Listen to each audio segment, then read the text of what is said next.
त्यो बजेटलाई लिन चाहनेहरू आमुख भएर बसेको स्थिति छ। उद्योगलाई राहत चाहिएको छ, व्यापारलाई राहत चाहिएको छ, निमुखालाई राहत चाहिएको छ। चामल लिन आउनुहोस् न भन्दाखेरि चामल लिएर के गर्नु, पकाउने ग्यास छैन भने 3 महिना 5,000 को जहिले 2-3 महिना दिन सकिन्छ कि 8 महिना त कोरोना लागेको थिएन नि, 3.5 महिनाले गर्दाखेरि त्यत्रो झर्छ। दिनभरि काम गरेर पैसा लिएर जाऊ भन्नु पर्छ। सरकारले 13 खर्ब भन्दा बढीको बजेट ल्याउनु हुँदैन र 20,000 पनि रोजगारी सृजना भएको छैन। अब सधैँ बन्द गरेर साध्य लाग्दैन। त्यो 16 घण्टा त्यही खेतमा काम गर्दाखेरि हामीलाई खान नपुगेर हामीले अरू पेसा अपनाएपछि चोकमा बढार्ने घाँस उखाल्ने त काम छ। यो बजेटले केही कुराहरूलाई प्राथमिकतामा राख्छ। आउने बजेटले गरिब निमुखाहरू सँगसँगै धेरै पक्षलाई, समाजका धेरै पक्षलाई सम्बोधन गर्नुपर्छ। सरकारसँग पैसा छैन, 8 खर्ब भन्दा माथि पैसा उठ्ने स्थिति देखिन्न। राहत भनेर पैसा बाँड्ने दानको रूपमा होइन, बाहिरबाट लिएर आएर खाने, घरभित्रको उपभोग नगर्ने बानीले गर्दाखेरि समस्या भएको। घरलाई पैसा चाहिएको छ, उद्योगहरू बन्द भएका छन्। भने 32 खर्ब रुपियाँको हामीसँग लोन छ। अलि पनि भ्यू टावर बनाउने, शहीद पार्क बनाउने, बन्न लागेको धरोहर एउटा कम्प्लिट गरौँ, ठिक छ। बेलामा लुटपाट गर्न थाल्छ भने जुन बेलामा उसले खानै पाएन भने लकडाउन गर्ने कि नगर्ने होइन, लकडाउन कसरी खुकुलो पार्नेमा भन्ने हुनु। घरबेटीले बना पैसा लिए भन्न थाल्छ।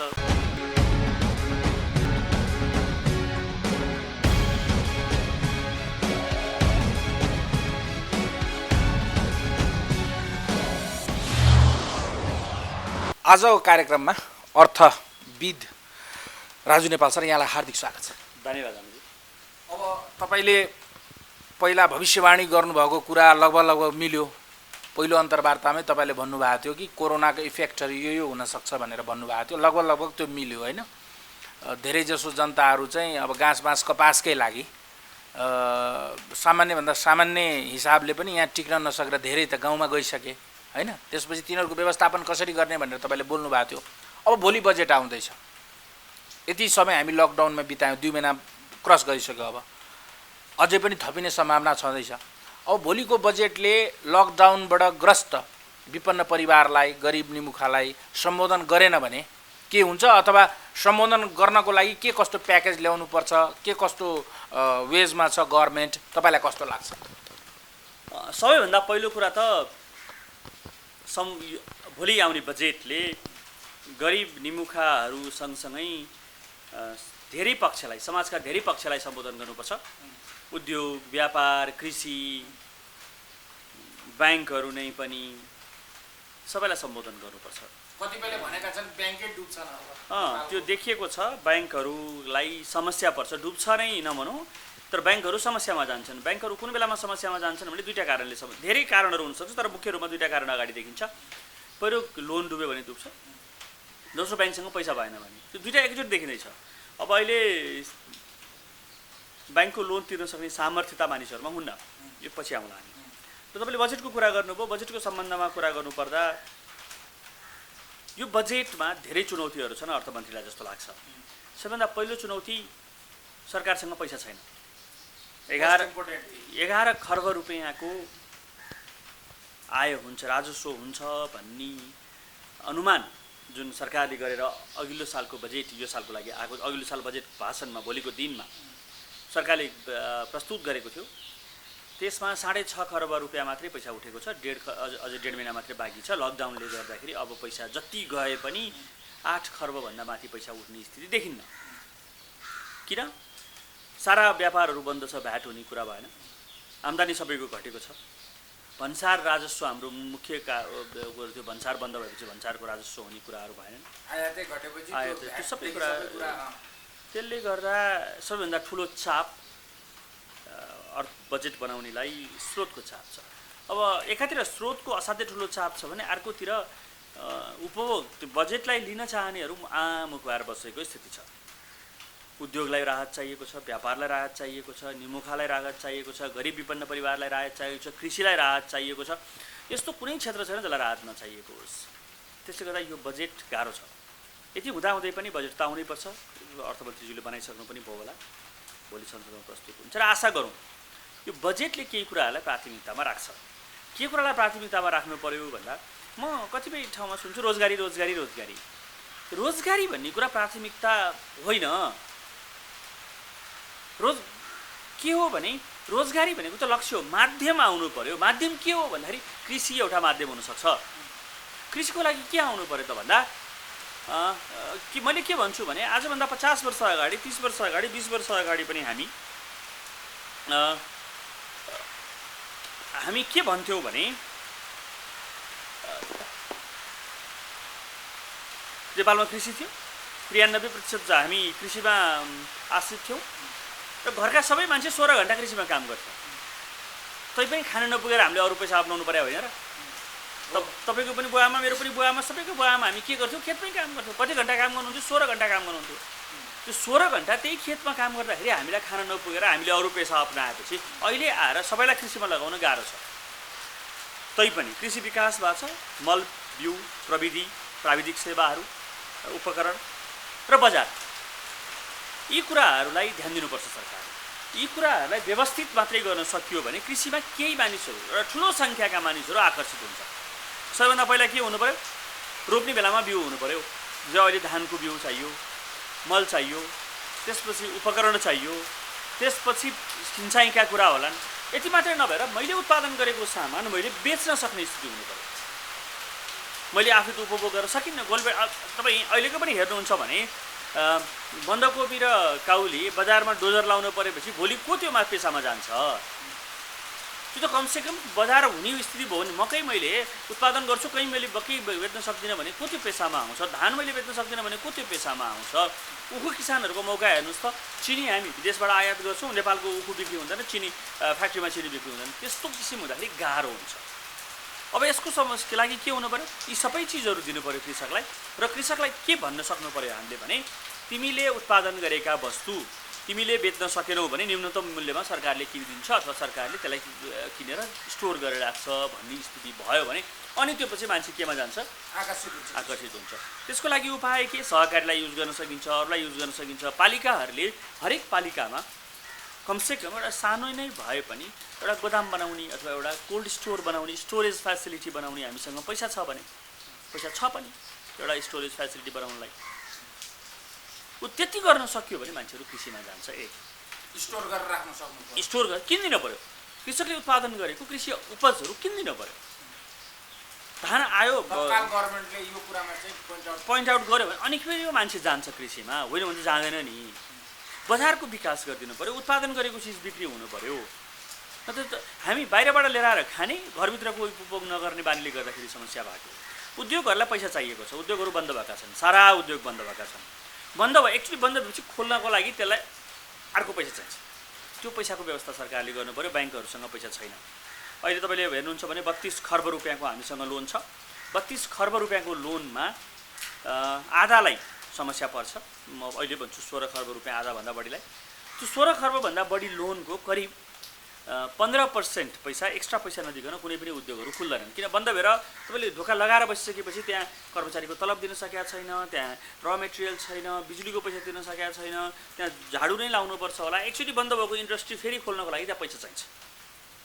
बजारमा कतिपय साना व्यापारीहरूको पसल बन्द हुँदाखेरि बजारमा उधार गएका पैसाहरू उठ्ने स्थिति छैन। तिनीहरूलाई अब पुँजी दिनुपर्छ, त्यो पुँजी सरकारले व्यवस्था गर्नुपर्छ। अब त्यसपछि रह्यो निमुखाको कुरा गर्नुभयो, गरिबका कुरा गर्नुभयो। गरिबलाई दिने धेरै तरिकाहरू हुन्छन्। अहिले हामीले खाद्यान्न धेरै बाँड्यौँ, अब धेरै बजेट सकिन लाग्यो। खाद्यान्न मार्को समस्या आउँदो रहेछ। हिजो पनि हाम्रो यहाँ पनि एउटा समस्या आयो। चामल लिन आउनुहोस् न भन्दाखेरि चामल लिएर के गर्नु, पकाउने ग्यास छैन भन्छ। र खाना खाने मान्छेको आफ्नो तरिका हुन्छ। त्यही भएर हिजो दिएका विपन्न वर्गहरू हामीले जो आइडेन्टिफाई गरेका छन् ती वर्गहरूलाई छानेर अब हामीले उनीहरूलाई नगदै दिनुपर्ने हो कि महिनाको एउटा फ्यामिलीलाई कति चाहिन्छ? अहिले हामीले कति दियौँ भने सामान्य रूपमा पालिका पछि फरक छ। तर मैले केही मेयर साहबहरू, केही अध्यक्ष उपाध्यक्षहरूसँग कुरा गर्दाखेरि करिब 2700-2800देखि 3000 रुपियाँको प्याकेज बनाएर दिएर छ। भनेको चामल, नुन, तेल, साबुन, चिनी गर्दाखेरि एउटा राहतको प्याकेजमा करिब 2700-2800 रुपियाँ रहेछ। त्यसको सट्टा एउटा परिवारलाई प्रति महिना 5000 को जसले 2-3 महिना दिन सकिन्छ कि त्यो विपन्न वर्गलाई। त्यसपछि उसले त्यसबाट ग्यास पनि किन्न सक्छ, अरू चिजहरू पनि किन्न सक्छ, उसले आफ्नो जिन्दगी टार्न सक्छ। वस्तु भन्दा दोस्रो कुरा के कतिपय चिज आजको आजै तरकारी किन्न पर्ने हुन्छ। उसलाई तपाईँले दाल र नुन मात्रै दिएर तरकारी त छैन त्यहाँ। फेरि विपन्न वर्गमा त्यसरी जानुपर्ने स्थिति आउँछ। तर यसमा पनि मेरो धारणा के छ भने अब सरकारले पैसा त्यत्तिकै दिनुहुन्न विपन्नलाई पनि। विपन्नलाई पैसा किन दिने भन्दाखेरि उसको रोजगारी गुमेको छ, उसले खान पाइरहेको छैन। उसलाई पैसा दिनुपर्ने कारण उसको रोजगारी काम नपाएको कारणले, ऊ डुबेको कारणले उसलाई दिनुपर्ने हो हामीले। कुरो त त्यो। भने अब उसलाई पालिकाहरूले आऊ दिनभरि काम गर पैसा लिएर जाऊ भन्नु पर्यो। काम के छ पालिकामा जति पनि छ, केही लागेन भने चोकमा बढार्ने घाँस उखाल्ने त काम छ, नहर बनाउने त नहर रिपेयर गर्ने त काम छ, त्यसै दिनु भएन, त्यत्तिकै पैसा दिनुहुन्न। उसको रोजगारी नखोसिएको कारणले उसले खान नपाएको हो नि त, अरू कारण हो र? पनि उसलाई रोजगारी दिन्छु पैसा दिन्छु भन्नु त पाइयो नि। हो तिमी आऊ पालिकाले काम दिन्छ, केही नभए पनि पालिकासँग काम छैन भने दिनभरि आएर बस, वरिपरि पालिकाको सबै सफा गर, यो मेन्टेन गरौँ, हामी सबैजना मिलेर कागज फाइल गरौँ, किताब फाइल गरौँ, यो गरौँ ऊ गरौँ, जे उसको काम गर्न सक्छ त्यो काम गरौँ र उसलाई हामीले पैसा दिउँ। पैसाको रूपमा उसलाई चाहिँ के दिउँ? ज्यालाको रूपमा दिउँ, राहत भनेर पैसा बाँड्ने दानको रूपमा होइन, राहतको रूपमा दिउँ भन्ने विपन्न वर्गका कुराहरू आए। अब त्यसपछि अर्को समस्या भनेको विदेशमा काम कम हुन्छ। हामीले पहिलोचोटि पनि तपाईँलाई मैले भनेको थिएँ, विदेशबाट नेपालीहरू फर्किन्छन्, जुन अहिले भारतबाट फर्किनेको ठुलो सङ्ख्या हामीले देखेका छौँ। हामीले भोलि प्लेन चलाउन थाल्यौँ भने तेस्रो मुलुकबाट आउनेहरूको सङ्ख्या भारतबाट आउनेहरूको भन्दा धेरै ठुलो होला। तिनीहरूको लागि काम चाहिएको छ। तिनीहरू गाउँमा गएर 10 दिन 15 दिन अथवा 1 महिना अलिकति खल्तीमा पैसा हुन्जेल बसे भने अलग कुरा हो, होइन भने क्यारम बोर्ड खेलेर बस्दैनन्। उनीहरूलाई काम चाहिन्छ। उनीहरूलाई सिपमूलक कामहरू के लगाउनुपर्छ? उनीहरूलाई काम लगाउने ठाउँ भनेको के हो भने उनीहरूको एरियामा भएका उद्योगमा लगेर उनीहरूलाई काम लगाइदिनु। सरकारले के भन्नु पऱ्यो? त्यहाँ भएका उद्योगमा म तिमीलाई मान्छे पठाइदिन्छु, आधा पैसा मैले दिन्छु, आधा पैसा तिमीले देऊ तलब उसलाई ज्याला, र तिमीले काम सिकाऊ भन्नु पऱ्यो। उद्योगीवालाले आधा पैसा पाएपछि उसलाई काम सिकाउँछन्, काम लगाउँछन्, ज्यादाधरी काम नै हो। उसलाई इन्टर्नसिप भन्छौँ हामी, त्यो काम लगाउनु पऱ्यो। यस्ता किसिमका प्याकेजहरू आउनु पऱ्यो उसलाई, अथवा उसले अरू केही जान्दछ भने सिपमूलक काम लगाउनु पऱ्यो। मैले त हिजो मात्रै पनि एउटा हाम्रो महानगरपालिकामा बोलाउनु भएको थियो। के गर्न सकिन्छ भने खेती किसानीको लागि हाट बजार चलाउनुहोस् मजाले, हरेक वडामा हप्ताको 2 दिन हाट बजार चलाउनुहोस्, त्यहीँको उत्पादन बिक्री हुने त स्थिति हुन्छ। यस्ता किसिमका कुराहरू जो पुराना सिस्टमबाट अगाडि आउने नवीनतम कुराहरू पनि हुनसक्छ। त्यहाँ सेवा बिक्री हुन्छ, वस्तु बिक्री हुन्छ। पूर्व बजेटको कुरा गर्नुभयो, 10 खर्बको कुरा गर्नु, 11 खर्बको थियो, 11 खर्बको, जसमा चाहिँ म्याक्सिमम 8.5 सम्म बढ्न सक्छ। भनेपछि पुरानो बजेटको इम्प्लिमेन्टेसनै उठ्न सक्दैन, खर्च पनि हुन सकेन। अब त्यो सब खर्च हुन नसक्नु अर्को समस्या हो फेरि। अब यसपालिको बजेटको कुरा गर्नुहुन्छ भने सुन्नमा आएअनुसार, मलाई थाहा छैन, सुन्नमा आएअनुसार ठुलै बजेट आउने भन्ने सुन्दैछु। तर यसपालि आउने बजेट कोरोना जुन किसिमले बढेको छ, आज मात्र 114 जना बढेको छ, हामी 882 84 कति पुगेका छौँ। त्यो स्थितिमा कुनै पनि हालतमा सरकारले 13 खर्बभन्दा बढीको बजेट ल्याउनु हुँदैन र खर्च गर्न सक्दैन। 13 खर्बमा करिब 8 खर्ब रुपैयाँको राजस्व, 2 खर्ब रुपैयाँको आन्तरिक ऋण र 3 खर्ब रुपैयाँको विदेशी ऋण र सहायता भन्दा ठुलो बजेट आउन सक्दैन, खर्च हुन पनि सक्दैन, स्रोत पनि जुटाउन सकिन्न। हामीले 13 खर्बकै एभरेजमा आउँछ बजेट, बढी आउला तर त्यो खर्च हुन सक्दैन, चल्दैन, त्यो बजेट चल्दैन, यो पक्का कुरा हो। अस्ति पनि हामी पहिला पनि तपाईँले म कुरा गर्दाखेरि यो बजेट हुँदैन भनेको थिएँ। इभन तपाईँले वृद्धि दरको कुरा मलाई गर्दाखेरि कुनै पनि हालतमा 4-4.5% भन्दा जान्न भनेको थिएँ मैले तपाईँलाई। अहिले 2% को कुरा आयो, कोरोनाको इफेक्ट देखाउनुहुन्छ। कोरोनाको इफेक्ट नभए पनि 4% को बिचमा थियो हामी, तर यो 2.5% पनि हुन्न जस्तो लाग्छ मलाई। अरू अब कोरोनाको इफेक्ट, कोभिड-19 को इफेक्ट र बन्दाबन्दी कतिसम्म जान्छ, त्यसले गर्दाखेरि त्यो अझै कम हुन्छ जस्तो लाग्छ मलाई। बजेटले यसरी प्राथमिकताहरू तोक्नुपर्छ। रोजगारी डाइरेक्टली रोजगारी भन्ने हुन्न, उद्योग खोल्नु पर्यो। रोजगारी डाइरेक्ट भन्ने हुन्न, कृषिमा लाई प्राथमिकता दिनु पर्यो। साना तथा मझौला उद्योगलाई, व्यवसायलाई प्राथमिकता दिनु। रोजगारी भनेको आफै क्रिएट हुने कुरा हो कि तपाईँको उद्देश्य भनेको साना तथा मझौला व्यवसायलाई कसरी प्रवर्धन गर्ने, उनीहरूका उत्पादनलाई कसरी खपत गराइदिने। जब कसैले मैले गरेको उत्पादन सरकारले किनिदिन्छ अथवा सरकारले त्यसलाई बिक्री हुने वातावरण बनाइदिन्छ भनेपछि त मान्छे त्यसमा लागिहाल्छ नि, चलिहाल्छ नि। त्यो वातावरण बनाउनु पऱ्यो। तपाईँले रोजगारी सिर्जना गर्ने, पोहोर सालको बजेट भर्खर म अघि हेर्दै थिएँ, 5 लाख रोजगारी सिर्जना गर्ने भन्ने थियो। कहाँबाट भयो? 20,000 पनि रोजगारी सिर्जना भएको छैन, डाटा त आउला। त्यो प्रधानमन्त्री रोजगार कार्यक्रममा बाँदर धपाउने र घाँस उखाल्ने भनेर हुन्छ र त्यसरी रोजगारी सिर्जना हुन्छ र? रोजगारी भनेको त मान्छेले कमसेकम काम गर्न जानु पऱ्यो, उसको कन्टिन्युसन काम हुनु पऱ्यो नि। त्यो समस्या देखिएको छ, सरकार त्यसमा सम्पूर्ण रूपमा चुकेको छ। र अब यसपालिको अर्को अप्ठ्यारो भनेको के हो भन्नुहुन्छ भने कोरोनाको इफेक्ट हामीलाई कहाँसम्म पर्छ हामीलाई थाहा छैन। भारतमा 1,50,000 भन्दा बढी भए, हामी कहाँ 880-85 कति पुगेको छ र यो अझै बढ्ने क्रम छ। अपुष्ट रूपमा विभिन्न उसमा आएअनुसार नेपालमै पनि ठुलो सङ्ख्यामा बढ्छ भन्ने छ। भारतमा त किनभने भारतबाट धेरै मान्छे आएको, भारतमा त भयावह स्थिति नै देखिने जस्तो देखिया छ। त्यो नहुन्जेलसम्म लकडाउन खुल्दैन। लकडाउन नै खुल्यो भने पनि तपाईँले आज लकडाउन खुल्यो भने पनि मान्छे घरबाट बाहिर निस्किन त्रसित हुन्छ। मलाई घरबाट बाहिर निस्किन दिनु न, घर किन जानु पऱ्यो बाहिर, काम नपरिकन, विशेष काम नपरिकन घरबाट किन बाहिर जानु पऱ्यो? मान्छे लकडाउन खुलिनै पनि हुँदैन, गए पनि काम छैन, के काम गर्छ अब उसले? व्यापार छैन, व्यवसाय छैन, विदेशी इम्प्लोयमेन्ट छैन, रेस्टुरेन्ट छैन, सिनेमा हल छैन, त्यसपछि तपाईँले गर्ने कामहरू छैनन्, भेट्ने मान्छेहरू तपाईँलाई भेट्न तयार छैनन्, होइन? के पनि चलिरहेको छैन नि, सिस्टम त कोल्याप्स छ नि कुनै न कुनै रूपमा। भनेपछि अब त्यसले गति लिनलाई मैले सायद तपाईँलाई योभन्दा अघिल्लोचोटिको तपाईँले एग्रिकल्चरको सेक्टरबाट यसरी उठाउन सकिन्छ देशलाई भनेर एउटा प्रस्तुत गर्नुभएको थियो ढाँचा स्ट्रक्चर आएको थियो तपाईँको पहिलो अन्तर्वार्तामा। डेभलपमेन्टको कुराहरूलाई चाहिँ कतिको फोकस गर्छ? डेभलपमेन्टको कुरा यसपालि कस्तो छ भन्नुहुन्छ भने सरकारसँग पैसा नहुने कारण र खर्च नगर्ने कारणले नयाँ प्रोजेक्टहरू ल्याउनु हुन्न। अब यसपालि पनि भ्यू टावर बनाउने, शहीद पार्क बनाउने भन्ने जस्ता कुरा आयो भने त्यो देशको लागि दुर्भाग्य हो।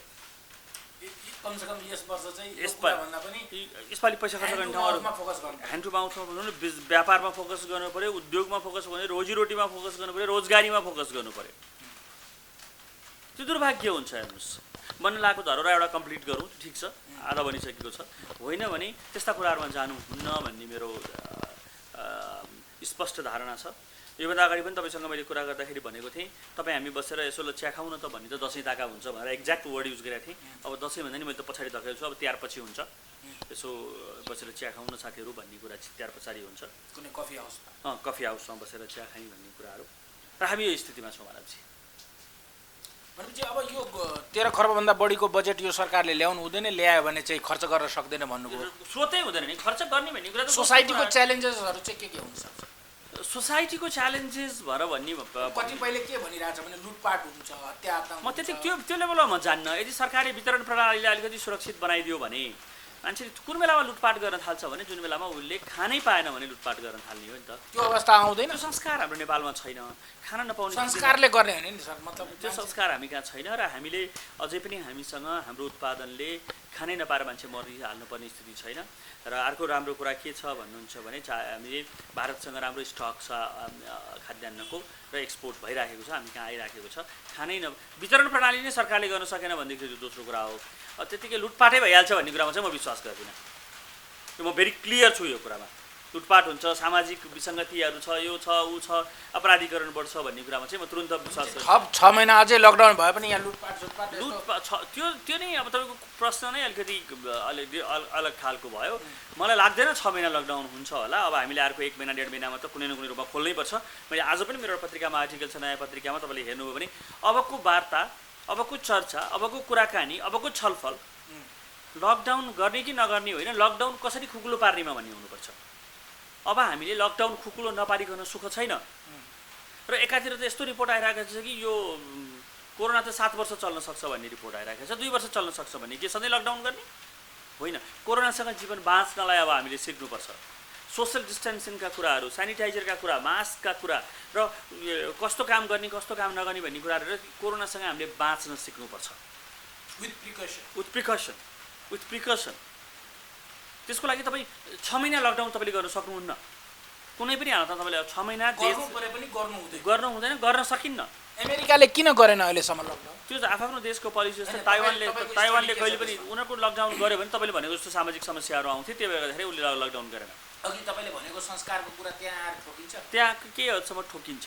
त्यहाँ के अरे आजै कमाएर आजै खानुपर्ने मान्छेहरूको सङ्ख्या ठुलो छ, हामी कहाँ त्यो छैन। अहिले पनि तपाईँले हेर्नुभयो भनेदेखि गाउँमा जानुभएको छ त दिदीभाइ दाजुबहिनीहरू सहरबाट, गाउँमा मान्छे भोकै मर्ने सम्भावना कम हुन्छ, केही न केही खान पाइरहेको हुन्छ। त्यहाँ कुनै खेती हुन्छ, कुनै के हुन्छ, हाम्रो गाउँमा मान्छे धेरै भोकै मर्दैन। सहरियाहरूसँग पैसा छ, अहिलेसम्म सामान पायो भने गाह्रो हुँदैन। अहिलेसम्म कुनै पनि सामानको अभाव छैन। तपाईँले हेर्नुभयो भने तरकारी के तपाईँले कुरा गर्नुहुन्छ भने त्यो नेगेटिभ पार्ट हो, त्यो पोजिटिभ होइन। लकडाउन सुरु हुँदाखेरिको 100 रुपियाँ किलोमा भएका तरकारीहरू अहिले सबै चिज 20-25 रुपियाँमा झरेका छन्। 20 देखि 25 रुपियाँमा झरेका छन्। त्यसको कारण चाहिँ बजार नभएर हो। फेरि त्यो तरकारी सरकारले राम्रो काम गरेर होइन, नबिकेर हो। त्यो तपाईँ त्यो बुझ्नुहोस्। 12 लाख मान्छे काठमाडौँबाट बाहिर गएपछि कसले खपत गर्छ? त्यसको क्रेडिट गभर्मेन्टलाई होइन त्यो होइन। तर सप्लाई चलिराखेको छ, खानेकुराहरू पाइराखेको छ, चामल दाल नुन तेल तपाईँले सबै चिज पाइरहनु भएको छ अहिलेसम्म। र मान्छेले साँच्ची भन्ने हो भने अलिकति पनि कमाइ हुने मान्छेले 2-3 महिनाको लागि संरक्षण पनि गरेको छ। तपाईँको गोलभेडा आलु प्याजलाई छोड्नुहुन्छ भने दाल चामल नुन तेल 1-2 महिनाको लागि मान्छेले सङ्ग्रह पनि गरेको छ। र त्यो समस्या आउँछ भन्ने कुरा म विश्वास गर्दिनँ। तर सरकारले वितरण प्रणाली सुचारू गर्नु पर्यो, वितरण प्रणालीलाई कसरी गर्ने भन्ने कुराहरू सोच्नु पर्यो। जुन यो बजेटले वितरण प्रणालीलाई सुचारू गर्नु पर्यो, सबैको हातमा पुर्याउनु पर्यो, त्यही नै हो कुरा। तपाईले तत्कालै लकडाउन खोलिसकेपछिको अवस्था कसरी विश्लेषण गर्नुहुन्छ तपाईँ? त्यो भयावह हुन्छ। तत्काल लकडाउन खोलिसकेपछि ब्याङ्कले पैसा तिर्न आऊ भन्न थाल्छ, घरबेटीले पहिला पैसा लिए भन्न थाल्छ, उधारो तपाईँले सामान ल्याउनु भएको छ कुनै पसलबाट, अहिले त उधारो दिरा पनि होला, त्यसले पैसा माग्न थाल्छ, काम सुचारू हुन्न, रोगको डर त्रास मान्छेको दिमागमा अझै हुन्छ, कहाँ जाने कहाँ नजाने, धेरै मान्छेहरू अहिले त बेरोजगार भएको छु भन्ने थाहा पनि छैन, किनभने सबै मान्छे घरमा छन्। म पनि अहिले बेरोजगार छु भन्ने कुरा मलाई फिल भइरहेको छैन, तर जुन दिन लकडाउन खुल्छ त्यो दिन मैले थाहा पाउँछु कि के छु, म कति घाटामा रहेछु, अनि म बेरोजगार छु भन्ने थाहा पाउँछु त्यो दिन मैले। काम त छैन, अहिले त म जस्ता सबै साथीहरू घरमै छन्, हो, यी सबै खाना खाइराखेको छ। त्यो त्यसपछिको सिचुएसन भयावह हुन्छ, त्यसलाई म्यानेज गर्न सरकारले केही कदमहरू चाल्नुपर्छ। त्यसलाई त्यही भएर यो बानीमा असर गर्नुपर्छ।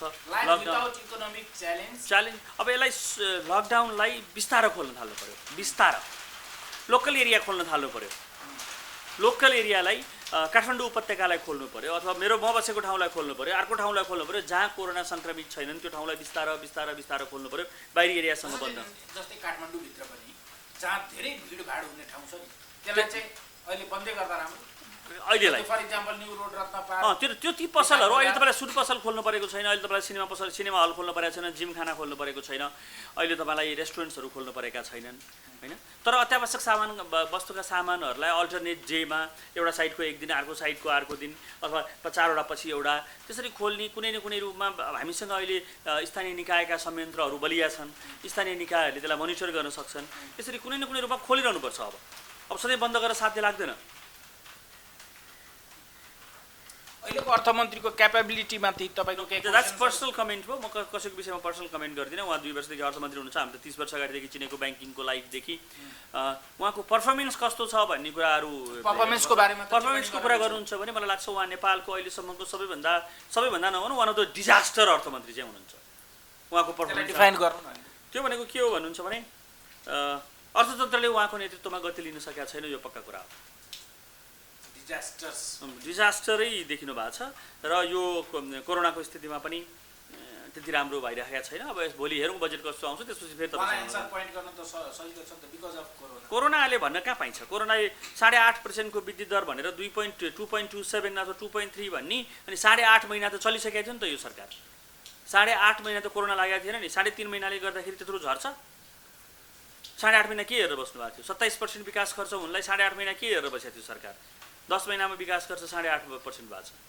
लकडाउन भएको 2 महिना त भयो, लकडाउन भएको त 2 महिना हो। त्यो बेलासम्म के हेरेर बसेको थियो सरकार? कुनै पनि खर्च गर्न नसक्ने, केही पनि नहुने बजेट ल्याउने, आफूले ल्याएको बजेट 6 महिनामा रिभाइज गर्दाखेरि 15% 20% घटाइदिने, कुनै हिसाब छैन। स्थिति यो भनेपछि यो चोटिको डिजास्टर्समा प्लस पोइन्ट कतिको देख्नुहुन्छ? भोलि तपाईँसँग म पर्सि बिहान कुरा गर्न सक्छु यो विषयमा। आफ्टर बजेट भोलि बेलुका बजेट आउँछ, पर्सि बिहान तपाईँहरूमा कुरा गर्न सकिन्छ भनेपछि। आजलाई मेरो विचारमा बजेटको पूर्व सन्ध्यामा छौँ हामी। यी कुराहरूलाई नै अगाडि बढाउँ। भोलि बजेट आएपछि फेरि तपाईँहरूमा कुरा गरौँला, यसलाई अगाडि बढाउँला, यसका के इम्प्लिकेसन्सहरू हुन्छन्, असरहरू के पर्छन्, कुन सेक्टरमा कस्तो असर पर्छ भन्ने विषयमा हामी डिटेलमा कुरा गरेर आइसकेपछि फेरि प्रभावकारी हुन सक्छ भन्ने मलाई लाग्छ। बजेटपछि फेरि भेटौँला। हस्।